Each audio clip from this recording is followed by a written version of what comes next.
오늘은 하나님의 꿈, 사람을 세우는 교회라는 제목으로 하나님 말씀 전하도록 하겠습니다.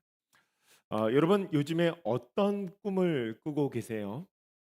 오늘 아침에 자녀들하고 이제 운전하고서 교회 오는데 저희 둘째 아이가 엄마한테 이렇게 묻는 거예요. 엄마, 엄마도 이쁘고 싶어? 그랬더니 저희 아내가 그럼 당연히 엄마도 이쁘고 싶지. 엄마 생각에 엄마는 오늘이 제일 예쁜 것 같아. 그랬더니 둘째 아이가 아닌 것 같은데 그러는 거예요. 그래서 아니야, 엄마는 오늘이 제일 예뻐. 왜냐하면 엄마의 인생 가운데 오늘이 제일 젊거든. 그 젊은 날 나의 미모를 뽐내보고 싶어라고 이야기를 하는데 제가 그 얘기를 들으면서 그 생각이 들었습니다. 여러분 꿈은요 자신의 인생 가운데 가장 젊은 날에 꾸는 것이 꿈입니다. 여러분 삶 가운데 오늘이 제일 젊죠. 오늘 그 꿈을 꾸며 나아갈 수 있는 우리 모두가 되어지기를 축복합니다. 여러분 그 꿈은 바로 하나님의 꿈이 되어야 되겠죠. 그렇다면 하나님의 꿈은 무엇이었을까요? 여러분 그것은 에덴을 통해 보여주셨던 하나님 나라의 회복입니다. 여러분 그 나라는 웅장한 건물이나 조직과 제도로 세워지지 않습니다. 하나님의 나라는 하나님의 사람들을 통해서 세워집니다. 그래서 하나님은 그 역사 가운데 늘 사람에게 집중하셨고 하나님의 사람들을 세우셨던 것을 볼 수 있어요. 여러분 성경을 가만히 보십시오. 하나님께서는 아브라함을 부르셔서 믿음의 조상으로 세우시고 하나님 나라의 기초가 되어지는 민족을 이루십니다.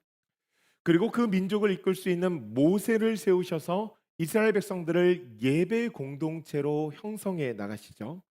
이후에는 하나님 마음에 합한 다윗이라는 왕을 세우셔서 하나님의 정의와 공의가 어떻게 흐르는지 이 땅 가운데 하나님 나라가 어떤 모습이 되어야 되는지를 상징적으로 보여주십니다.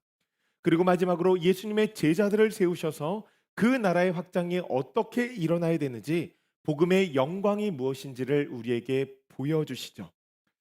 하나님의 꿈은 늘 사람을 세우는 것에 있었다는 거예요. 그렇기 때문에 교회가 해야 될 가장 중요한 사명 가운데 하나는 바로 하나님의 사람들을 세우는 것입니다. 여러분 작은 교회인 가정 가운데에도 가장 큰 미션이 무엇입니까? 하나님의 사람으로 자녀를 세우는 것. 그와 같이 교회는 하나님의 나라를 위해서 헌신할 수 있는 사람들을 세워야 된다는 거예요.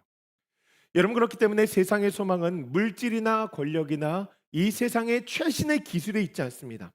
세상의 소망은 오늘 이 자리에 나와 예배하는 그렇게 예수님을 닮아가길 원하는 성령 충만하기를 원하는 하나님의 성품으로 덧느낄 소망하는 예배자들에게 있다는 사실 여러분 것을 믿으시기 바랍니다.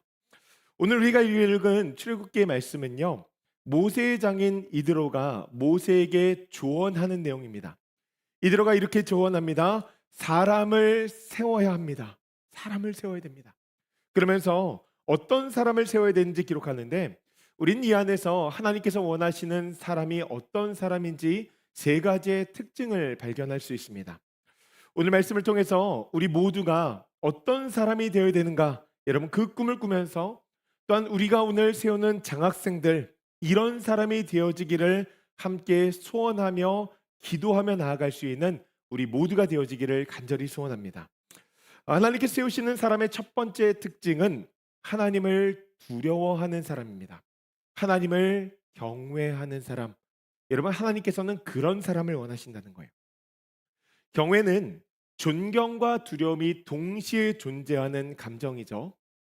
여러분 이 감정을 느낀다는 것은 우리의 삶 가운데 엄청난 복이고 큰 행운입니다. 왜냐하면 이 감정은 하나님을 만난 사람만이 느낄 수 있는 감정이거든요. 모세가 이야기를 이들로부터 들었을 때 그는 그것이 무엇인지를 정확하게 알았을 것입니다. 그가 처음 하나님을 만나게 되었을 때 불에 타지만 타지 않는 떨기나무 앞에서 굉장히 신비로운 경험을 하게 됩니다. 인간의 생각으로는 전혀 예측할 수 없는 전능하신 하나님의 능력을 보게 된 것이죠. 뿐만 아니죠. 출애굽하는 그 시간 가운데 홍해가 갈라졌을 때 여러분 모세가 느꼈을 감정이 어땠을까요? 야, 죽었다 살았구나. 그냥 좋다 그러면서 그 홍해를 건너갔을까요? 그렇지 않았을 것입니다. 여러분 우리가 나이아가라 폭포를 보거나 이 자이언 캐논들만 봐도 거대한 자연의 압도가 되어지는 것처럼 이것을 창조하신 하나님의 능력에 대한 탄성이 나오는 것처럼 우와 하는 그 마음으로 모세가 경외라는 단어의 가장 익스트림한 감정을 경험했을 거예요. 여러분 우리가 하나님 절대선이신 하나님을 만나면 그런 감정을 느끼게 됩니다. 하나님을 향한 존경하는 마음, 이 존경을 넘어서는 두려운 마음이 우리 마음 가운데 일어나게 되어진다는 것이죠. 거기서 끝나는 것이 아니에요. 그 두려운 마음은 우리 자신을 돌아보게 만드는데 여러분 그것이 바로 인간의 무능력과 죄성을 느끼게 만든다는 것입니다. 여러분 그래서 성경을 읽다 보면 우리가 종종 이해할 수 없는 본문들이 나옵니다. 이 스토리가 이해가 잘 안 돼요. 하루는 베드로가 열심히 밤새도록 일하고 돌아왔는데 물고기 한 마리를 잡지 못한 것입니다. 그래서 빈 그물을 손에 들고 있을 때 예수님께서 오셔서 이렇게 말씀하세요. 깊은 데로 가서 한번 그물을 내려볼까요? 여러분 베드로의 직업이 무엇입니까? 베드로는 프로페셔널한 어부였어요. 그런데 목수인 예수님께서 그 자리에 와서 어부에게 저기 가서 그물을 내리면 고기를 잡을 수 있다고 이야기하는 것입니다. 여러분 만약에 여러분들이 베드로라면 이 조언을 들으시겠습니까? 저는 안 들었을 것 같아요. 아, 진짜 힘든데 빨리 가서 집에 쉬어야 되겠다. 그냥 무시했을 것 같습니다. 그런데 이 베드로는요, 그 음성을 듣고 깊은 곳에 가서 그물을 내립니다. 그리고 어떤 결과를 얻었죠? 찢어질 만큼 수많은 고기를 잡았습니다. 여러분 그때 베드로가 뭐라고 했는지 기억하세요? 아마 저 같으면은 이분이 도대체 어떤 분이신가? 혹시 저랑 밥 한 끼 하시겠어요? 혹시 저랑 동업하시는 건 어떠세요? 50대 50으로 하죠. 제가 잡으면 50 해가지고서는 드리겠습니다. 저는 그렇게 동업을 제안했을 것 같은데 베드로가 그 자리에서 이렇게 고백합니다. 주여 나는 죄인입니다. 나를 떠나소서. 여러분 말씀을 보면은 대화의 맥락이 맞지 않아요. 그래서 사람들이 이 맥락을 보면서 이해가 가지 않는다고 합니다. 그런데 하나님을 만난 사람들은요, 이 말씀을 볼 때 이해가 가는 거예요. 베드로가 그 순간 예수님에게서 경외감을 느낀 거예요. 그분의 크심과 그분의 위대하심과 그분에 대한 존경과 두려움의 마음이 든 것이죠. 그리고 자신을 돌아보게 되었을 때 주여 내가 죄인입니다. 나를 떠나소서라는 고백이 일어나게 되었다는 거예요. 여러분 성경을 보면 이런 이야기가 가득합니다. 느헤미야의 모습을 한번 가만히 보십시오. 느헤미야는 당시에 페르시아의 제국 아닥다스다 왕의 수를 따르는 관원이었습니다. 왕의 가장 가까이서 술 관원을 하고 있었는데 여러분 이것은 왕의 생명을 책임진 자리이니 아무나 세워진 자리가 아니죠. 느헤미야가 그 자리에서 왕의 신임도 받고 높은 연봉도 받았고 왕의 호화로운 왕궁의 모든 생활도 누렸을 거예요. 아마도 왕과 가까이 있었기 때문에 제국 내에 상당한 영향력을 미쳤을 것입니다. 그러던 어느 날 고향으로부터 비보가 전해집니다. 예루살렘 성벽이 무너지고 예루살렘에 살고 있는 수많은 사람들이 수치를 당하고 있다는 거예요. 여러분 그 소식을 들은 느헤미야가 어떤 행동을 하는지 아십니까? 일반적으로 자신의 고향이 어려움을 당하고 있다. 여러분 우리도 그렇지 않습니까? 한국이 잘 됐으면 좋겠어요. 우리가 살던 그 고향이 잘 되기를 원합니다. 만약에 그 나라가 좀 어렵다고 한다면 슬픈 마음이 들죠. 그냥 슬퍼요. 그래서 그 나라를 위해서 기도는 한번 해야 되겠다. 하지만 우리가 살고 있는 이 미국 땅이라는 곳이 있기 때문에 별로 이 한국에 대해서 그렇게 신경 쓰지 않습니다. 그런데 느헤미야가 슬퍼하는 감정을 넘어서서 수일 동안 금식했다고 기록합니다. 여러분 왜 그가 그런 행동을 했는지 느헤미야의 기도를 통해서 우리는 그의 마음을 유추해 볼 수 있는데 느헤미야서 1장 5절의 말씀을 보니까 이렇게 기록이 되어져 있어요. 이르되 하늘의 하나님 여호와 크고 두려우신 하나님이요 주를 사랑하고 주의 계명을 지키는 자에게 언약을 지키시며 긍휼을 베푸시는 주여 간구하나이다. 아멘. 여러분 지금 느헤미야가 어떤 하나님을 인지했어요? 하나님의 두려움, 하나님의 크심을 인지했다는 거예요. 여러분 이것이 무엇입니까? 하나님께서 말씀하신 대로 이루시는 하나님이란 사실을 인지하게 되신 것이죠. 하나님의 성이라고 해도, 하나님의 이름이 있는 예루살렘이라고 할지라도 하나님의 말씀이 어겨지고 그 백성들이 그 계명을 지키지 않을 때에는 하나님께서 그 성을 무너뜨리신다는 거예요. 그리고 그가 기도하면서 어떤 결단을 합니까? 이대로 있으면 안 되겠다. 왜냐하면 예루살렘은 여러분 영적인 최후의 보루거든요. 그러니 하나님의 심판이 거기가 무너지면 이제는 어디서 어떻게 어디로 향할지 모르는 거예요. 그러니 이렇게 기도하는 것입니다. 주의 계명을 지키는 자에게 언약을 지키시는 하나님, 하나님, 내가 이 시간 하나님의 구원의 역사를 간절함으로 하나님의 자비와 긍휼을 구하며 이 왕궁에서 누렸던 모든 것을 포기하고 절망의 땅 예루살렘으로 나아가 그 땅을 다시 한번 변화시키길 원합니다. 여러분 그것이 하나님을 경외하는 사람의 태도였다는 것입니다. 여러분 우리는 하나님을 경외하는 사람들, 이 사람들을 통해서 알 수 있는 것이 하나가 있는데요. 참되게 하나님을 경외하는 사람들은요, 하나님의 능력을 경험한다는 것입니다. 하나님의 능력을 경험한다는 거예요. 여러분 그 하나님의 능력의 확장성이 어디서 가장 이루어지냐면 그 하나님께서 나의 심판자이시며 나의 구원자이라는 사실을 맛보는 것에서 시작한다는 거예요. 여러분 참된 하나님을 향한 경외는 하나님의 능력, 이 하나님의 능력이 하나님께서 우리의 심판자 되어주시며 우리의 구원자 되어주신다는 그것을 아는 것, 그것을 느끼는 것에서부터 시작이 되어진다는 것이죠. 여러분 하나님은요 이 두 가지의 진리를 십자가에서 이루셨습니다. 여러분 그렇기 때문에 하나님을 경외하는 사람은 십자가를 깊이 묵상합니다. 십자가를 깊이 묵상하면 우리의 삶 가운데 하나님을 경외하는 마음이 깊어지거든요. 한 번은 유기성 목사님께서 이제 교회 부흥회를 오셔서 이 말씀을 듣는데 목사님이 이런 말씀하세요.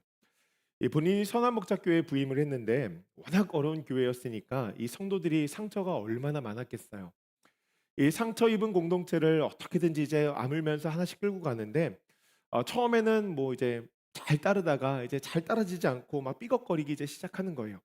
그런 상황들 가운데에서 이 목사님이 정말 몇 분의 사람들, 이분들이 목사님의 속을 썩이다가 못해서 정말 뒤집는 분들이 몇 분이 계셨다고 합니다. 목사님 생각에 그분들이 자신을 보면서 이렇게 자꾸 묻는 것 같다는 거예요. 내가 이래도 너 나 사랑할 수 있어? 너 진짜 목사야? 너 진짜 나 품을 수 있겠어? 그렇게 자신을 테스트하는 것 같았다는 거예요. 이제 그런 생각이 들어보니까 처음에는 얄밉고 믿다가 어느 순간부터 마음에 막 분노가 일어나기 시작했는데 그 분노가 한순간에 완전히 사라지게 만든 계기가 있는데 그 계기가 어디냐면 예수 그리스도의 십자가를 바라보는 순간. 그 순간 가운데 하나님을 향한 경외의 마음이 들기 시작하면서 자신의 분노가 완전히 사라지게 되었다는 거예요. 그 앞에서 하나님의 심판, 하나님을 향한 두려움, 또한 하나님의 사랑이 자신의 마음을 사로잡으며 자기 마음 가운데 내가 진짜 목사로서 어떻게 교회를 섬겨야 되는가에 대한 마음이 일어나며 그 성도들을 위해서 기도하면서 교회를 세워 나갔다는 거예요. 여러분 십자가를 깊이 묵상하면 할수록 우리 마음 가운데에는 두려움의 마음이 또한 사랑의 마음이 일어난다는 거예요. 그 앞에서 우리는 하나님의 사랑 가운데 죄인됨을 고백하며 그 마음으로 하나님을 사모하게 되어지고 하나님을 경외하며 하나님 나라에 대한 꿈을 가지게 되어진다는 것이죠. 여러분 십자가를 깊이 묵상하며 하나님을 경외할 수 있는 주의 백성들 되어지기를 주님의 이름으로 간절히 축복합니다. 둘째로 하나님이 세우시는 사람의 특징은 진실한 사람입니다. 진실한 사람. 여기 원문을 보니까 에메트란 단어가 쓰였는데 여러분 이 단어는 단순하게 그냥 거짓말하지 않는다 이런 단어가 아닙니다. 신실한, 믿을 만한, 일관성 있는 이라는 의미를 가지고 있어요. 여기 에메트란 단어가 이 철자를 보면 굉장히 신기한데요. 히브리어의 알렙과 맵과 탑으로 구성이 되어져 있습니다. 이 단어가 히브리어 알파벳의 첫 자 알렙, 중간 글자 mem, 마지막 글자 타브라는 거예요. 한 신학자가 이 단어를 이렇게 설명했습니다. 처음부터 끝까지 변하지 않는 일관성을 의미한다. 여러분 실제로 우리의 삶을 보면 그렇지 않습니까? 진실한 사람은요, 시작과 끝이 동일합니다. 어떤 상황 가운데서도 잘 변화되어지지 않는다는 것이죠. 우리는 그것을 신실함이라고 부르고요. 그 신실함으로 살아낸 그의 삶을 진실하다라고 평가합니다.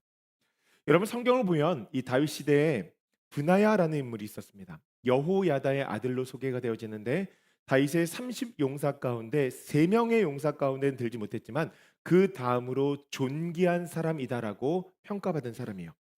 그의 삶을 보면 처음부터 끝까지 일관성 있는 삶을 보여줍니다. 그는 다윗이 왕으로 세워졌을 때부터 다윗에게 충성하는 사람이었고 아들 압살롬의 반역이 일어났을 때에도 그 옆에 있었고 또 후에 또 다른 아들 아도니아가 반역을 저질렀을 때에도 한결같이 다윗의 편에 서 있던 사람이라는 거예요. 좋을 때나 힘들 때나 어려울 때나 늘 다윗과 함께 하나님 나라를 세워갔다는 것입니다. 특히 아도니아가 반역을 일으킬 때는 굉장히 다윗 인생 가운데 힘든 시간이었는데 제사장 아비아달과 군대 장관이었던 요압 그리고 수많은 신하들이 이 아도니아를 계속해서 지지해 나갔습니다. 그러니 이 아도니아의 반역이 성공할 것 같은 거예요. 권력의 향방이 다윗으로 향할 것 같지 않아요. 그 상황 가운데에서도 브나야는 다윗을 지지하고 그 편에 서 있었다는 것이죠. 그 결과 그는 솔로몬 정권 가운데에서도 하나님 앞에 봉사할 수 있는 기회를 얻게 됩니다. 여러분 브나야가 어떻게 이렇게 일관성 있는 삶을 살아가게 되었을까요? 다윗이 좋아서, 다윗이 존경스러워서, 다윗과 오랜 시간 삶을 살았더니 다윗과 정이 들어서 저는 아니라고 믿습니다. 여러분 다윗이 얼마나 파렴치한 사람입니까? 충동적이고요. 그 죄를 덮기 위해서 치밀하게 계획하는 사람이에요. 뿐만 아니죠. 자녀들의 죄악 앞에서는요. 우유부단해서 그 질서를 허물어뜨리는 사람입니다. 가까이서 지켜보면 리더로 인정하기가 굉장히 쉽지 않다는 거예요. 양파 껍질처럼 벗기면 벗길수록 계속해서 그의 죄악이 드러나는 것을 여러분 옆에서 볼 수 있었다는 거예요. 여러분 그것을 가까이 있으면 더 잘 보이겠죠. 여러분 우리가 결혼하면은 사랑해서 결혼하는데 왜 싸웁니까? 가까이 있다 보니까 그 단점이 계속 보여져서 싸우는 것 아닙니까? 가까이 가면 갈수록 그 사람의 단점이 더 잘 보인다는 거예요. 그럼에도 불구하고 일관되게 신실하게 다윗과 함께 하나님 나라를 그가 세울 수 있었던 것은 다름 아닌 하나님을 향한 믿음이었다는 거예요. 다윗을 하나님께서 세우셨다는 것, 그 하나님의 주권을 인정했다는 것이죠. 그러니 사람에 흔들리지 않고 상황에 흔들리지 않고 환경에 흔들리지 않는 거예요. 언제나 늘 정말 고목나무처럼 그 자리에서 하나님을 바라보며 살았다는 것이죠. 여러분 그 믿음이 그의 삶을 신실함으로 진실함으로 증명되게 만들었다는 것입니다. 여러분 우리가 이것을 기억하기를 소원해요. 진짜 믿음은요. 아무도 보이지 않는 곳에서 아무도 알지 못하는 곳에서 형성이 됩니다. 그리고 위기의 시간 가운데 아주 결정적인 시간에 드러난다는 거예요. 여러분 중요한 것은 하나님께서 우리에게 그 진실함을 요청하신다는 거예요. 진실한 사람이 되라. 여러분 우리가 어떻게 해야지 진실한 사람이 될 수 있을까요? 여러분 이 굳건한 믿음에는요 스킬이 없습니다. 그냥 딱 한 가지의 방법이 있는데 그것은 말씀을 끊임없이 가까이 하고 그 말씀을 듣는 거예요. 여러분 믿음은 어디서부터 나옵니까? 들음으로부터. 그 들음은 어떤 말씀을? 그리스도의 말씀을 들을 때 믿음이 일어난다는 거예요. 하나님께서 이 세상을 창조하셨습니다. 하나님께서 우리를 구원하시기 위해서 예수님을 보내셨습니다. 그 예수님께서 우리의 죄를 대속하시기 위해 십자가에 죽으셨습니다. 그분이 우리에게 영원한 생명을 주시기 위해서 부활하셨습니다. 여러분 그분이 우리에게 모든 권세로서 죽음, 그 사망의 권세를 무너뜨리셨습니다. 만왕의 왕이신 하나님의 주권이 이 땅 가운데 가득하다는 사실, 여러분 그 사실을 듣고 들으며 우리의 믿음을 강건하게 만들어야 되는 거예요.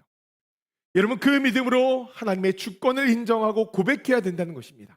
그런 사람을 하나님께서 귀히 여기시고 가까이 하시며 하나님의 성품인 신실함을 그에게 선물로 주시고 그 신실함으로 일관된 삶을 살아갈 때 우리는 진실한 사람이다라는 평가를 얻게 되어진다는 것이죠. 한 목사님이 이런 관증을 하세요. 제가 30년을 목회하면서 본 것은 사람들이 작은 타협으로부터 시작해서 큰 타협으로 점점 더 넘어간다는 것입니다. 여러분, 우리는 살아가면서 수많은 유혹 앞에 서게 됩니다. 가정에서, 교회에서, 사회에서, 직장에서, 관계 속에서 이 손해와 이익 앞에서 일관된 모습을 보이지 못할 때가 얼마나 많은지 몰라요.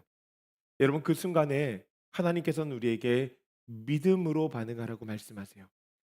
이 모든 권세를 가지고 이 땅을 통치하고 계시는 하나님의 주권을 바라봄으로써 나아가라는 것이죠.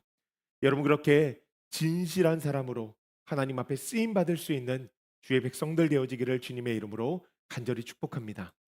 하나님이 세우시는 사람 세 번째 특징은 불의한 이익을 미워하는 사람입니다. 불의한 이익을 미워하는 사람. 여러분 히브리어 원문을 보니까 이렇게 기록이 되어져 있어요. 손해 뱃자, 손해 뱃자. 이런 억양은 아니겠지만 굉장히 우리에게 좀 유스트하죠. 손해 뱃자.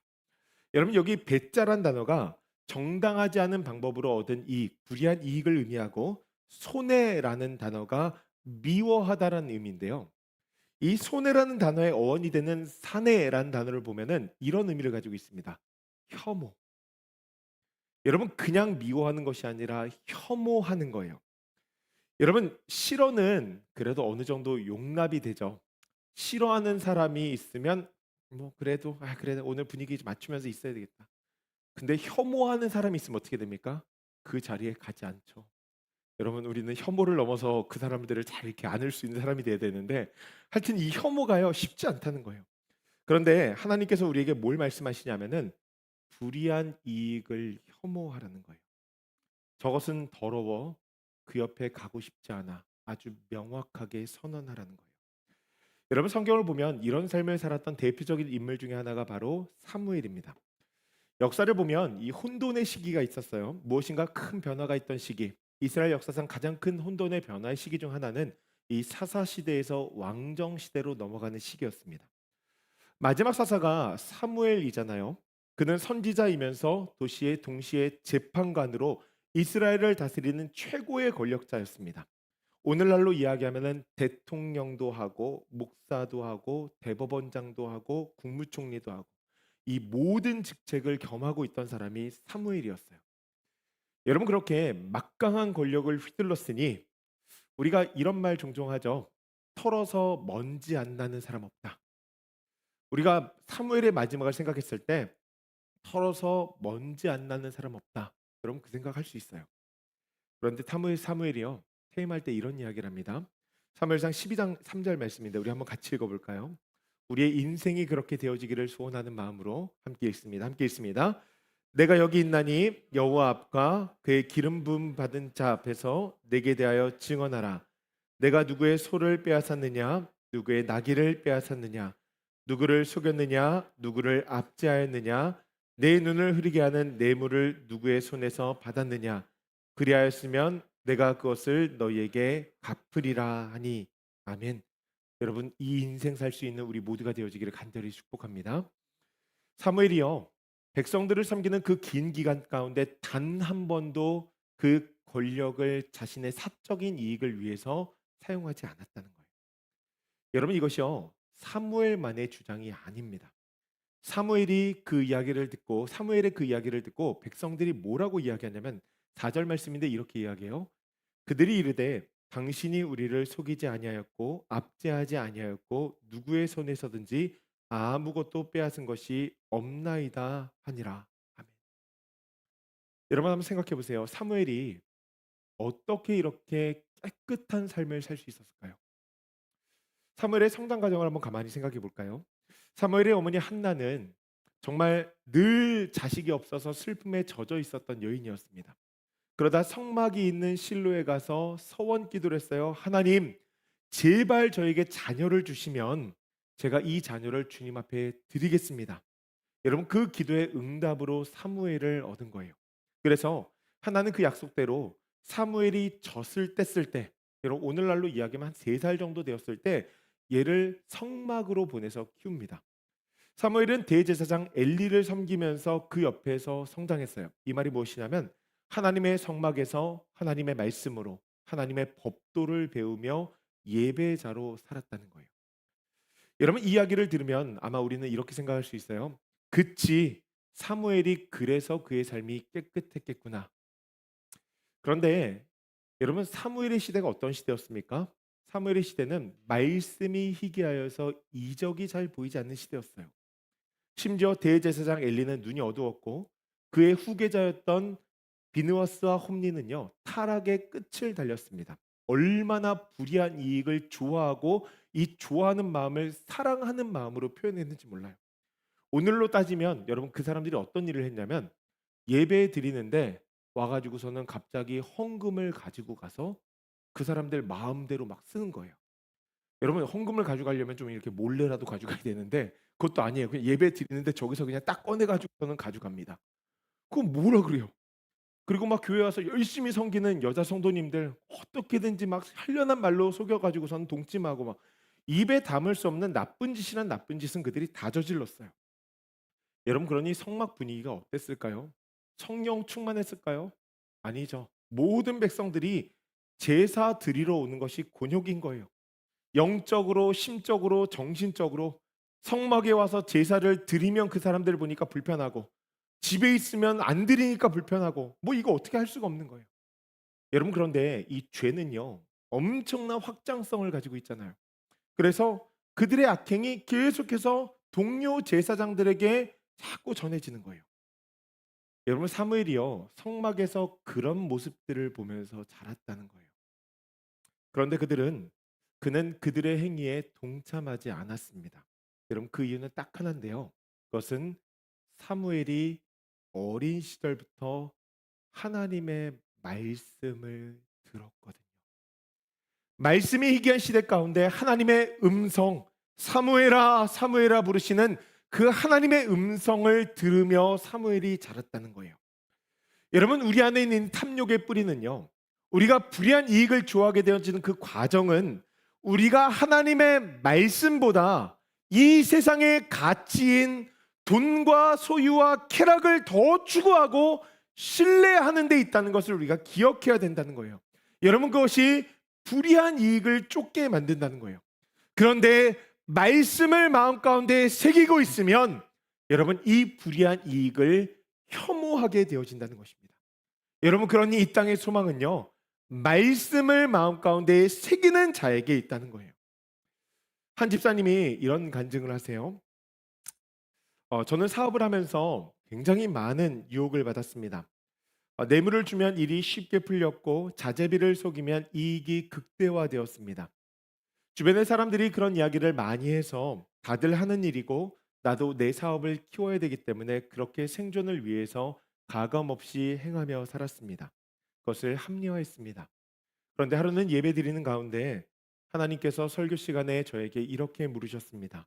그것이 옳으냐?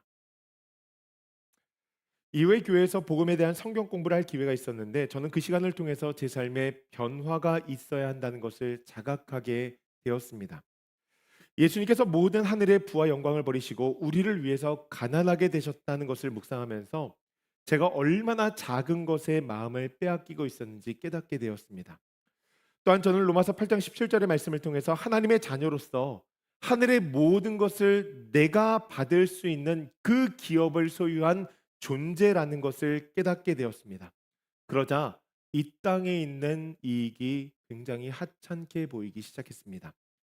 지금은 손해를 보더라도 정직하게 사업을 하는 것이 제 비전입니다. 그런데 신기하게 그 전보다는 잘 운영되어지지 않지만 그래도 하나님께서 저희 기업을 사용하십니다. 하나님의 방법대로 하니 주변에서는 그렇게 사업하면 되냐고 묻습니다. 그렇게 운영하는 것이 어리석어 보이는 것이죠. 실제로 어렵고 힘듭니다. 그런데 하나님께서 저를 또한 저희 회사를 이 과정을 통해서 훈련시키시고 또한 이 과정 가운데 하나님의 선교를 위해서 사용하시는 것 같습니다. 여러분, 불이한 이익을 미워하게 되어지는 것은 어떤 세상의 도덕적인 잣대, 또한 우리의 의지력의 문제가 아니라 바로 얼마나 말씀을 마음에 두는가. 여러분, 복음을 통한 우리의 정체성의 변화가 있어야 한다는 거예요. 여러분, 하나님께서 우리에게 지속적으로 말씀하시는 것이 무엇입니까? 부족함 가운데 살면서 생존을 위해서 이 땅 가운데 경쟁하지 않아도 괜찮다. 하나님께서 입을 것, 마실 것, 모든 것들을 우리에게 더해 주신다고 약속하셨어요. 걱정하지 마라. 내가 채우시겠다. 채우겠다. 하나님의 자녀로서 여러분, 우리는 모든 필요를 공급받는 존재가 되었다는 거예요. 그러니 세상에서 얻는 것이 전부가 아니라 하늘의 기업을 바라보면서 나아가는 존재로 살아야 된다는 거예요.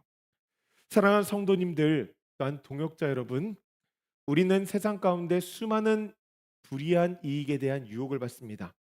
여러분, 그때마다 말씀을 마음에 두고 불이한 이익을 혐오할 수 있는 주의 백성들 되어지기를 주님의 이름으로 간절히 축복합니다.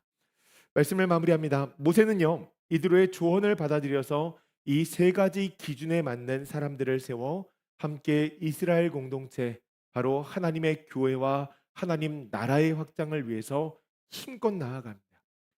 여러분, 우리의 비전은 사람을 세우는 것입니다. 교회 안에 하나님을 사랑하는 사람을 세워야 되고, 교회 밖에서도 지속적으로 하나님의 사람을 세워 나가야 된다는 거예요. 여러분, 19세기에 영국의 유명한 설교가였던 찰스 스펀절 목사님께 한 신학생이 찾아와서 이런 이야기를 했습니다. 목사님, 어떻게 하면 목사님과 같이 위대한 설교자가 될 수 있습니까? 목사님처럼 많은 사람들에게 영향을 줄 수 있는 설교자, 목사가 되고 싶습니다. 그랬더니 목사님께서 잠시 생각하더니 이런 이야기를 했다는 거예요. 젊은 친구요, 위대한 설교자가 되려고 하지 마십시오. 유명한 목사가 되려고 하지 마십시오. 그보다 먼저 십자가 앞에 무릎 꿇는 사람이 되십시오. 매일같이 골고다 언덕을 바라보며 예수님께서 당신을 위해서 무엇을 하셨는지 말씀을 묵상하는 사람이 되십시오. 그 사랑에 압도되어 눈물 흘리는 사람이 되십시오. 그러면 하나님께서 당신을 통해서 위대한 일을 하실 것입니다. 왜냐하면 하나님은 완벽한 사람을 사용하시는 것이 아니라 십자가 앞에 엎드린 믿음의 사람을 쓰시기 때문입니다.